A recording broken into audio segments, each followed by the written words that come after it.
Hello students, welcome back to online classes. And in our last video we have discussed about the molar conductivity. And molar conductivity के बारे में मैंने आपको एक formula बताया था that molar conductivity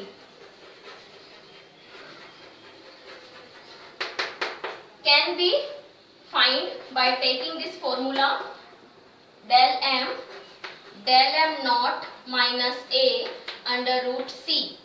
ओके, और इसके लिए हमने एक ग्राफ भी बनाया था जहां हमने y एक्सिस पे डेल एम लिया था यानी मोलर कंडक्टिविटी ली थी, x एक्सिस पे हमने कंसंट्रेशन अंडर रूट सी यानी कि कंसंट्रेशन का रूट लिया था.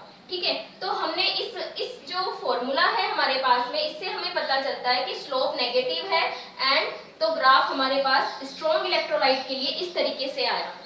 ओके, तो ग्राफ इस तरीके से आता है. ये ग्राफ आता है हमारे लिए स्ट्रॉन्ग इलेक्ट्रोलाइट्स के लिए. किसके लिए आता है? स्ट्रॉन्ग इलेक्ट्रोलाइट के लिए.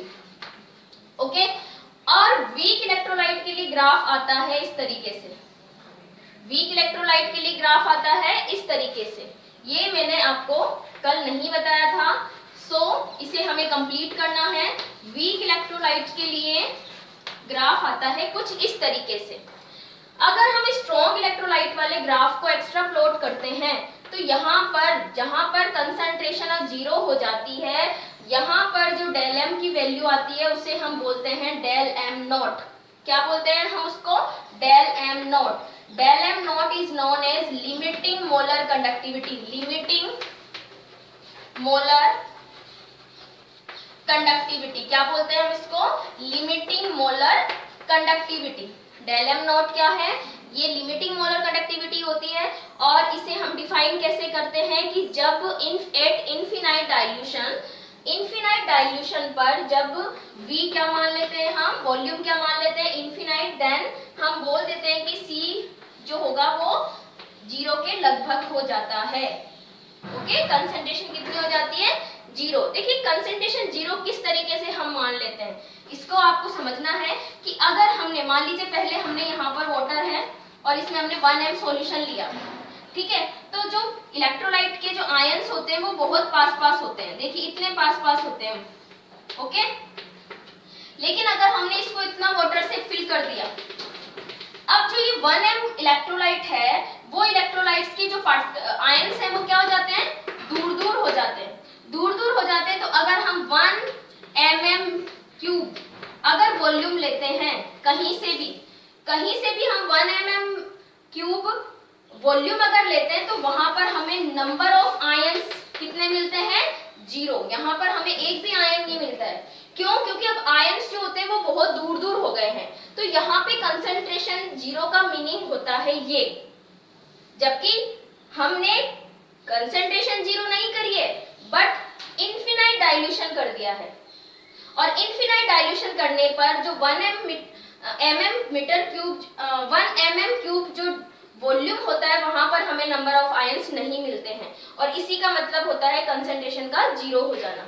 Okay, so del M naught क्या है? It is the molar conductivity of a solution when concentration will equal to या अबाउट टू जीरो. ओके, अब देखिए यहाँ पर अगर हम वीक इलेक्ट्रोलाइट की बात करते हैं तो वीक इलेक्ट्रोलाइट के अगर ग्राफ को हम एक्स्ट्रा प्लॉट करते हैं तो ये क्या होता है? कहीं भी मोलर कंडक्टिविटी यानी कि y एक्सिस को टच नहीं करेगा. और y एक्सिस को जब तक ये टच नहीं करेगा तो हमें डेल एम नॉट नहीं मिलेगा. ओके, तो डेल एम नॉट फाइंड नहीं कर सकते हैं हम किसी भी वीक इलेक्ट्रोलाइट के लिए बाय यूजिंग दिस ग्राफ. इस ग्राफ को यूज में लेकर हम वीक इलेक्ट्रोलाइट के लिए कैलकुलेट नहीं कर सकते हैं लिमिटिंग मोलर कंडक्टिविटी. ओके, तो फिर हमें क्या करना होगा? तो इसके लिए हमें कोलराउश के लॉ को यूज में लेना है. कोलराउश का लॉ जो होता है, देखिए एक चीज और, स्ट्रॉन्ग इलेक्ट्रोलाइट कौन से होते हैं जो आपको पता ही है. स्ट्रॉन्ग इलेक्ट्रोलाइट्स ऐसे इलेक्ट्रोलाइट्स होते हैं जो 100% आयनाइज्ड हो जाते हैं. एक्वस सॉल्यूशन में 100% डिसोसिएट हो जाते हैं. जबकि वीक इलेक्ट्रोलाइट कौन से होते हैं? जो 100% आयनाइज्ड नहीं होते हैं. ओके, तो वीक इलेक्ट्रोलाइट्स के लिए हम डेल एम नॉट जब भी कैलकुलेट करते हैं तो हमें कोलराउश लॉ को यूज में लेना है. ठीक है, तो वीक इलेक्ट्रोलाइट्स के लिए कोलराउश लॉ. कोलराउश लॉ हमें यूज में लेना है।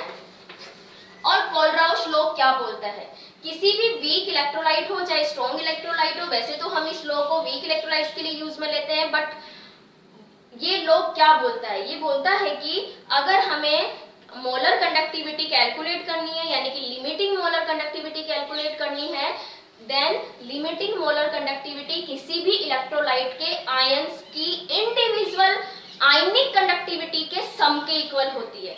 जैसे कि हम अगर ये ले लेते हैं CH3COOH, ओके, जब ये डिसोसिएट होता है तो किस तरीके से डिसोसिएट होता है, एक तो बनता है एसीटेट आयन और एक बनता है hydrogen ion H+ ion, okay.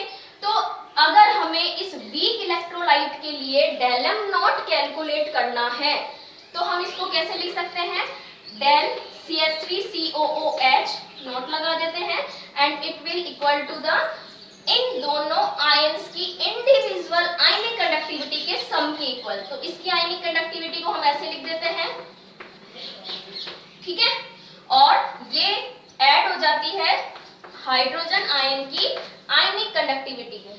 तो इस तरीके से अगर हम इन आयंस की इंडिविजुअल आयनिक कंडक्टिविटी ले लें, कब, जब ये किसी स्ट्रॉन्ग इलेक्ट्रोलाइट का पार्ट हो, ये हमें कहां से मिलेगा, जब ये किसी स्ट्रॉन्ग इलेक्ट्रोलाइट का पार्ट हो, वहां से हमें ये आयनिक कंडक्टिविटी मिल जाती है। और इसको हम जब ऐड कर देंगे तो हमें एसिटिक एसिड जो कि एक वीक इलेक्ट्रोलाइट है, उसके लिए हम इसकी वैल्यू फाइंड कर सकते हैं, डेल m नॉट की वैल्यू फाइंड कर सकते हैं। देखिए इसका एक एग्जांपल लेती हूं मैं, उससे आपको और अच्छे से क्लियर हो जाएगा।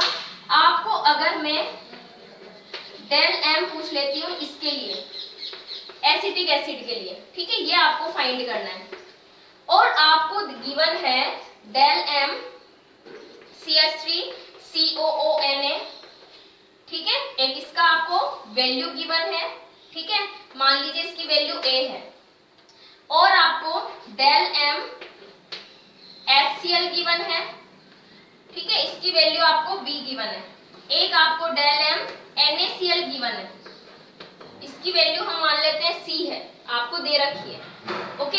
लेकिन हमें ये फाइंड करनी है, तो हम देखिए इन तीनों स्ट्रॉन्ग इलेक्ट्रोलाइट्स की जो डेलम नॉट है ना, तो इन स्ट्रॉन्ग इलेक्ट्रोलाइट्स के डेलम नॉट को हमें इस तरीके से प्लस माइनस करना है कि लास्ट में हमारे पास में ये एसीटेट आयन और हाइड्रोजन आयन की आयनिक कंडक्टेंस बच जाए, ठीक है। तो देखिए हम किस तरीके से कर सकते हैं, मान लीजिए हमें, आपको ये चाहिए डेल m CH3COOH, ठीक है, एंड ये इक्वल होता है CH3COO minus plus del lambda naught H plus, इसके इक्वल होता है। तो हमें इनको इस तरीके से पुट करना है कि हमारे पास लास्ट में ये बचे, और ये कैसे बचेंगे, देखिए अगर हम इसको और इसको ऐड कर दें, ओके, और इसमें से हम NaCl को माइनस कर दें, क्योंकि देखिए इसमें से हमें एसीटेट मिलेगा, सोडियम आयन मिलेगा, यहाँ से हमें H+ मिलेगा, Cl- मिलेगा, और यहाँ से हमें Na+ और Cl- को क्या करना है, हटाना है, क्योंकि हमें तो एसीटेट और H+ आयन चाहिए, ओके। तो जैसे ही हम Na+ और Cl- की लैम्डा नॉट को इसमें से माइनस कर देंगे तो हमारे पास में ये आयंस बच जाएंगे।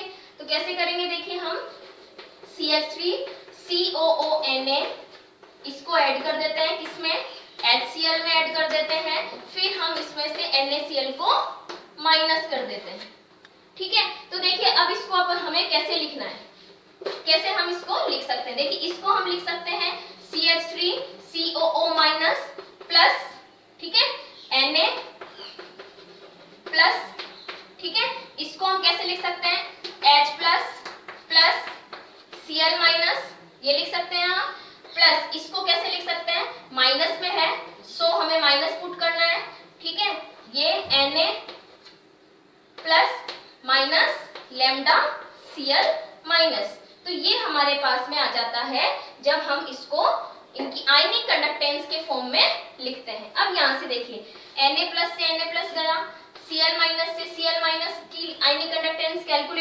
कैंसिल हो जाएंगी। जैसे ही हम इनको कैंसिल करते हैं तो हमारे पास क्या बचते हैं, CH3COO माइनस, ठीक है, plus lambda naught H plus, ये हमारे पास बच जाते हैं। तो ये ही इनका ही सम क्या होता है, एसीटेट आयन के लिए डेल m की वैल्यू होती है। तो इस तरीके से by using Kohlrausch law we can calculate the del m naught for the weak electrolytes.